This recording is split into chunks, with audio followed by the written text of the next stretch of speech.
올해가 제106주년 3.1절 기념 예배로 드려지는 예배입니다. 1919년 3월 1일 정오를 기해 한민족이 일본의 식민지 통치 항거하고 독립선언서를 발표하면서 한국의 독립 의사를 세계 만방에 알리고 온 민족이 총궐기하여 평화적 시위를 전개한 날입니다.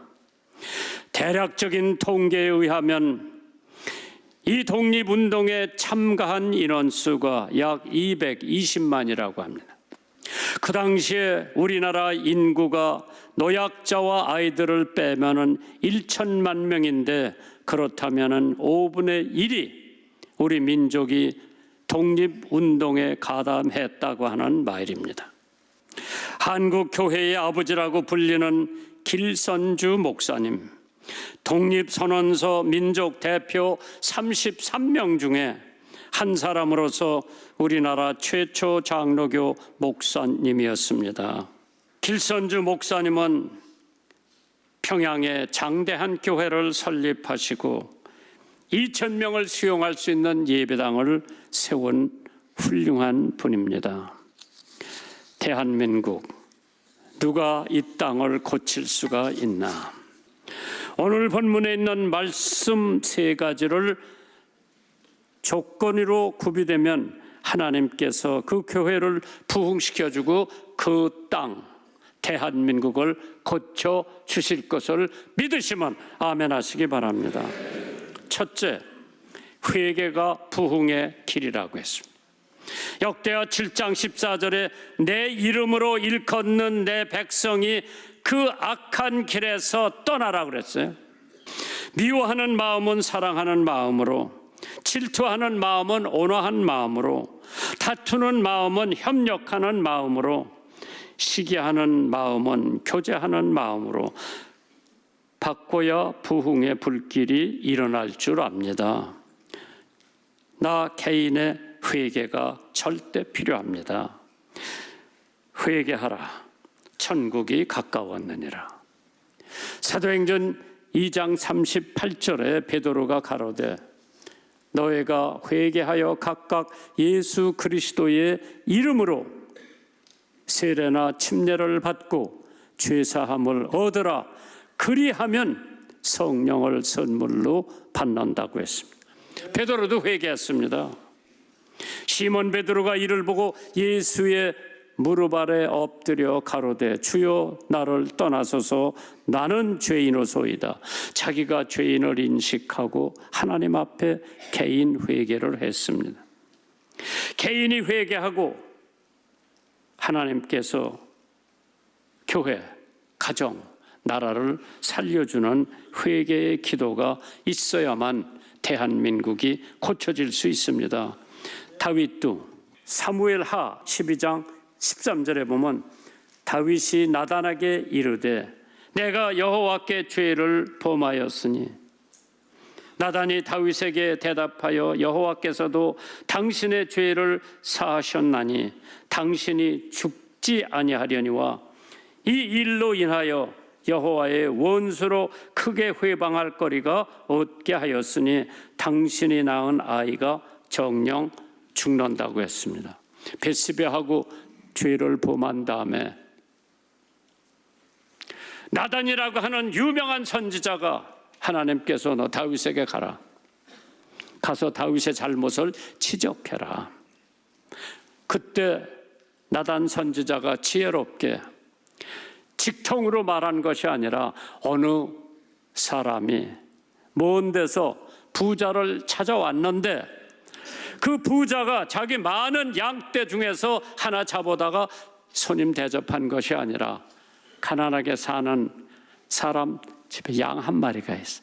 자기 딸처럼 귀하게 키우고 있는데 그 양을 강제로 강탈에다가 죽여서 손님 대접을 했는데, 왕이여 그런 사람을 어떻게 했으면 좋겠느냐. 다윗 대왕이 노발대발하면서 그런 사람은 죽어야 되고 적어도 4배를 갚아야 되고 그랬을 때 나단이 선지자가 당신이 바로 그 사람이라 그랬어. Thou art the man. 당신이 바로 그 사람이요. 그때 다윗이 눈물을 흘리며 회개하는 장면이 나오는 겁니다. 그렇기 때문에 시편 51편이 다윗이 죄를 범하고 하나님 앞에 회개하는 게 눈물 절절히 흘리면서 회개한 것이 시편 51편이 되겠습니다. 내가 주께만 범죄하여 주의 목전에 악을 행하였사오니 주께서 말씀하실 때에 이로우시다 하고 판단하실 때에 순전하다 하시리이다. 내가 죄악 중에 출생하였으며 모친이 죄 중에 나를 잉태하였나이다. 다윗의 고백이에요. 주의 구원의 즐거움을 내가 회복시키고 자원하는 심령을 주사 주를 붙드소서. 참 하나님께서 다윗이 그렇게 범죄했을 때에 다윗이 죄의 결과는 지어야 돼요. 벳세바하고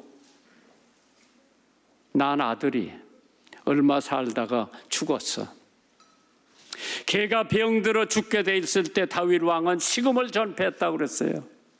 그런데 죽으니까 털털 일어나서 세수하고 도망가고 식사를 열심히 하는데 부하들이 와서 아니 걔가 병들어 죽을 때는 식사를 전폐했더니 죽은 다음에 왜 이렇게 식사도 하시고. 그때 다윗이 뭐라고 그랬어요?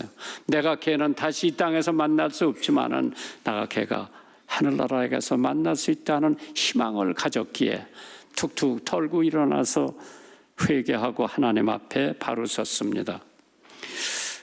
미국의 유명한 배우요 가수인 토니 판테인이라고 하는 사람이 1925년에 태어나가지고 1974년에 죽습니다.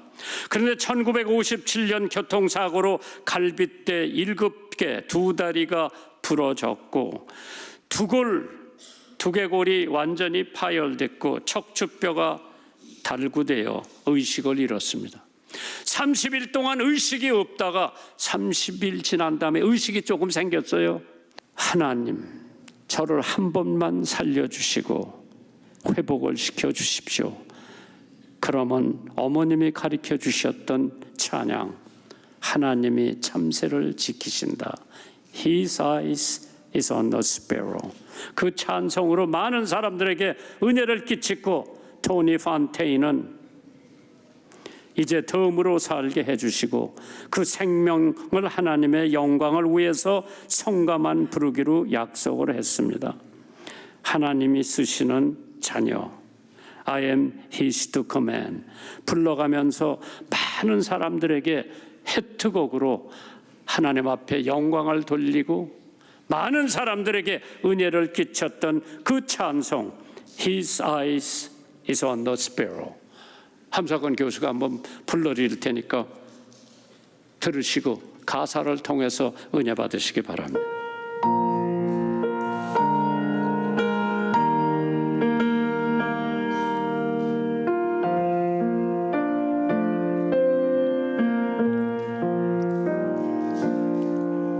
Why should I feel discouraged?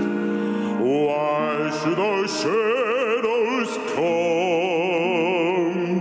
Why should my heart be lonely and long for heaven and home? When Jesus is my portion, my constant friend is He. His eyes on the sparrow, and I know He watches me. His eyes on the sparrow, and I know He watches me.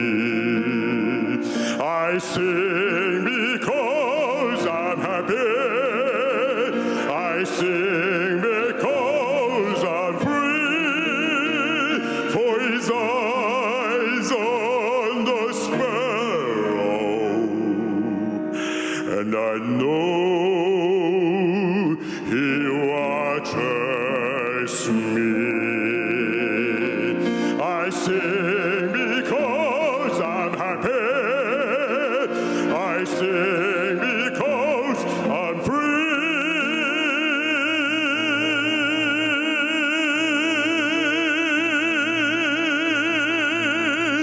For His eyes on the sparrow, and I know He watches me.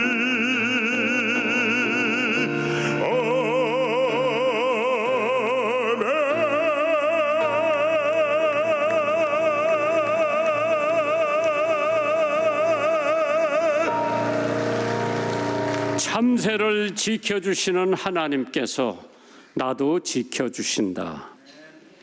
마태복음 10장 29절에 참새 2마리가 한 앗사리온에 팔리는 것이 아니냐.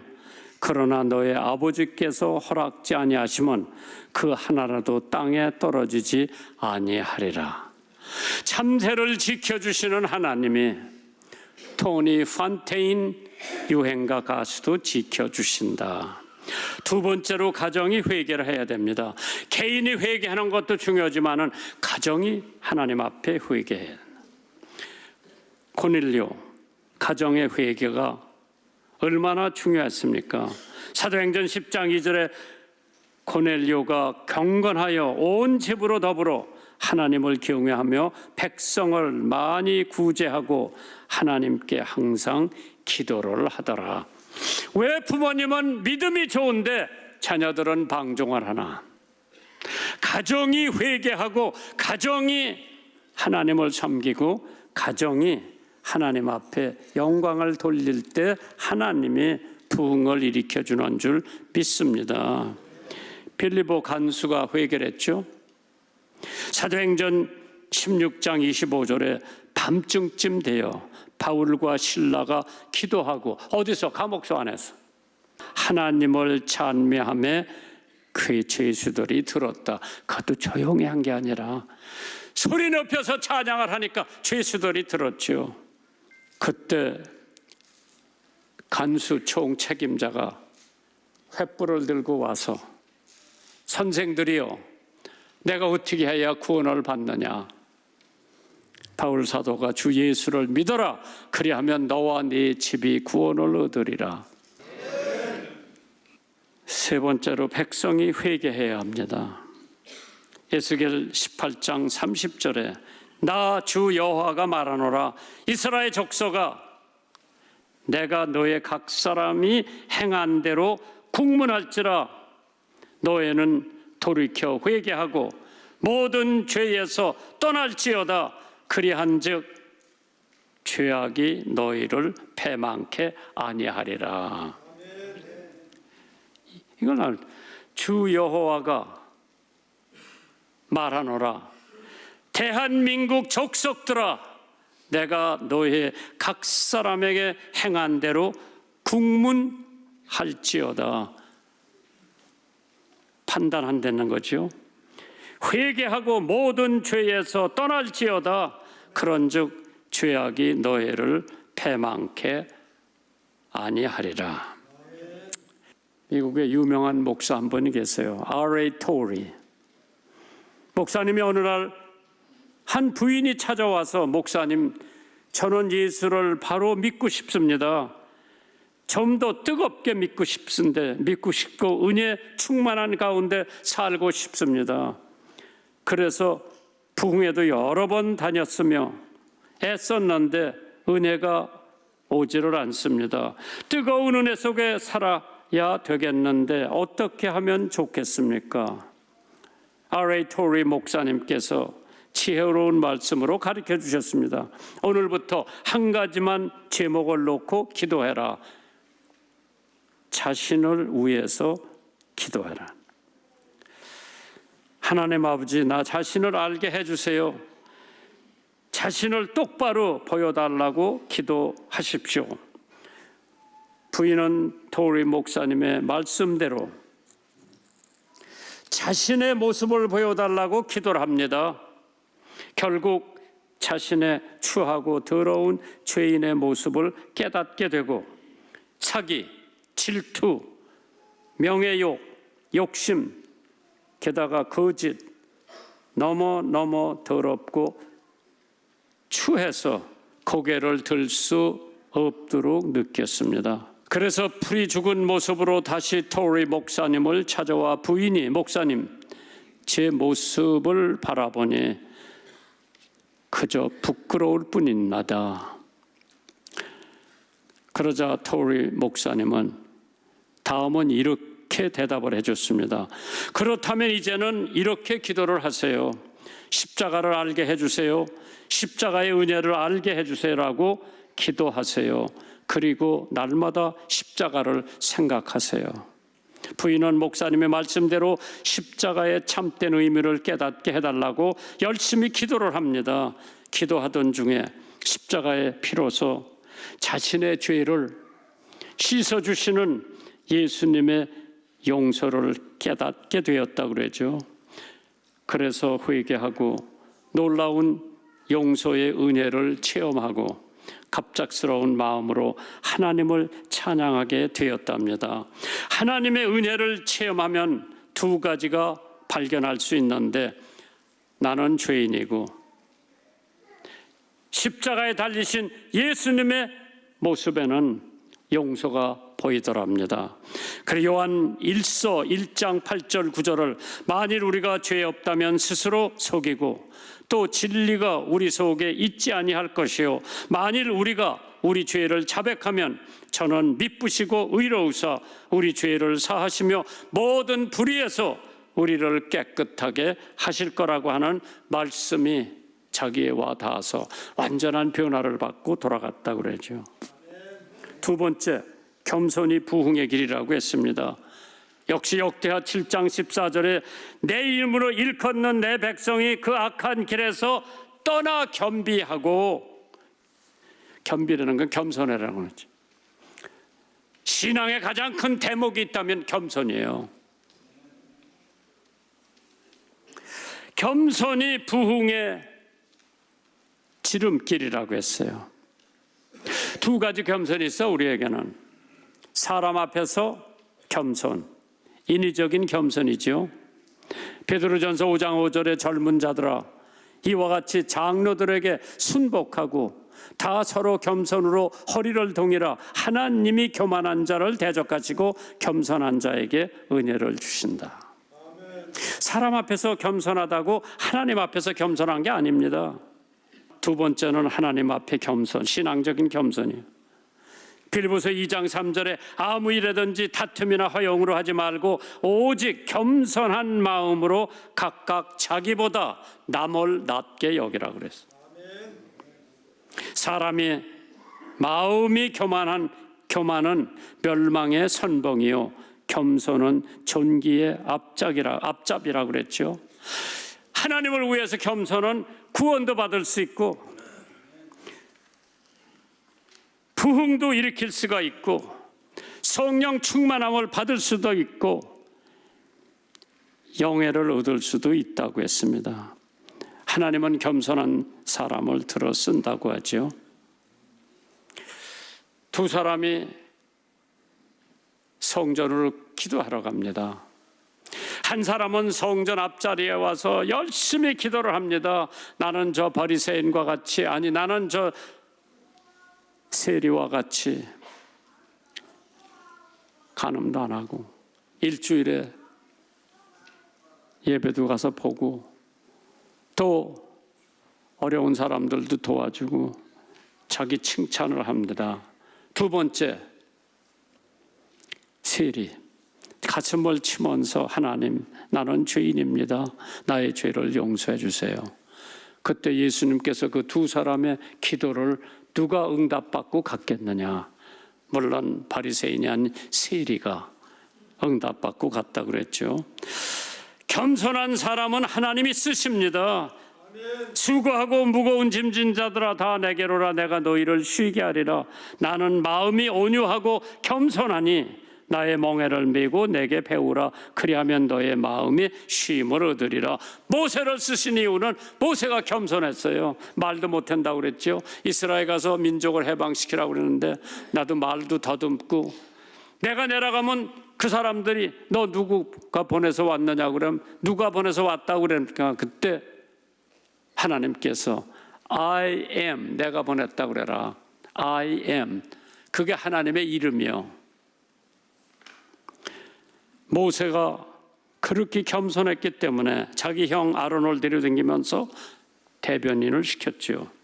세례 요한도 예수님은 흥하여야겠고 나는 쇠하여야 하리라. 나는 예수님의 신뜰매도 감당할 수가 없다고 자기의 겸손을 표했죠. 그렇기 때문에 하나님이 세례 요한 쓴 거예요. 사도 바울, 죄인 중에 내가 괴수라고 그랬어요. 하나님이 그런 사람을 들어 쓰신 줄 믿으시기 바랍니다.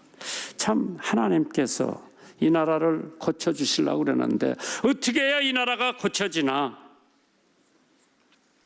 하나님께서 베드로전서 5장 6절에 그러므로 하나님의 능하신 손 아래 겸손하라. 때가 되면 너희를 높이시리라. 마지막으로 기도가 부흥의 지름길이라고 했어요. 오늘 본문에 있는 말씀이 스스로 겸손하고 기도하여 내 얼굴을 구하라. 그리하면 내가 하늘에서 듣고 네 죄를 사하고 땅을 고칠지라. 이곳에서 하는 기도에 내가 눈을 들고 귀를 기울이라. 기도. 다 기도가 쉬우면서도 어려운 것 같아요. 기도는 세상을 지배하는 손을 움직인다고 그랬죠. 이 세상에서 상상도 못하는 일들이 기도로 이루어지는 것을 여러 번 봤을 겁니다. 기도 두 종류가 있죠. 세리와 바리새인의 기도. 참 들어보면 바리새인의 기도를 꼭 하나님께서 들으실 것 같은데 하나님은 바리새인의 기도를 안 들으시고 세리의 기도를 들으셨다고 그랬어요. 기도는 쉬운 것이 아니지만 기도처럼 힘든 것이 있겠나? 기도를 쉽게 할 수 있는 분들은 축복받은 사람들이에요. 예수님은 겟세마네 동산에서 땀을 빗방울처럼 흘리시면서 기도했다고 했는데 얼마나 힘들었겠나 짐작이 갑니다. 아멜렉과 전쟁을 할 때에 모세의 손이 올라가면 이스라엘이 이기고 팔이 아파서 손을 내리면 아멜렉이 이겼어요. 그렇기 때문에 두 사람이 한 손씩 짚고 붙들고 있었어. 붙들고만 있으면은 이스라엘 백성이 승리를 하고 내리기만 하면 아멜렉이 이기는 거예요. 이제 하나님 앞에 머리 숙여 회개하면서 기도할 때에 하나님께서 이 나라 이 민족을 살려주실 것을 저는 확실히 믿습니다. 예레미야 33장 30절입니다. 너는 내게 부르짖으라. 내가 내게 응답하겠고 네가 알지 못하고 크고 비밀한 일을 내게 보이리라. 누구에게? 기도하는 사람에게. 누구에게? 회개하는 사람에게. 하나님께서 이 나라 이 민족을 고쳐주시려면 기도는 성도서부터 시작해야 됩니다. 회개 기도가 여기서부터 일어나면 하나님께서 이 민족을 고쳐주시고 이 땅을 고쳐주시고 병들은 우리 민족을 다시 새롭게 해 주실 것을 확실히 믿습니다. 누가 이 땅을 고칠 것인가? 하나님 한 분밖에 없는데 하나님의 보좌를 움직일 수 있는 것은 여러분의 기도, 여러분의 겸손. 하나님께서 반드시 여러분들을 통해서 이 나라 이 민족을 살리시기를 주님의 이름으로 축원합니다.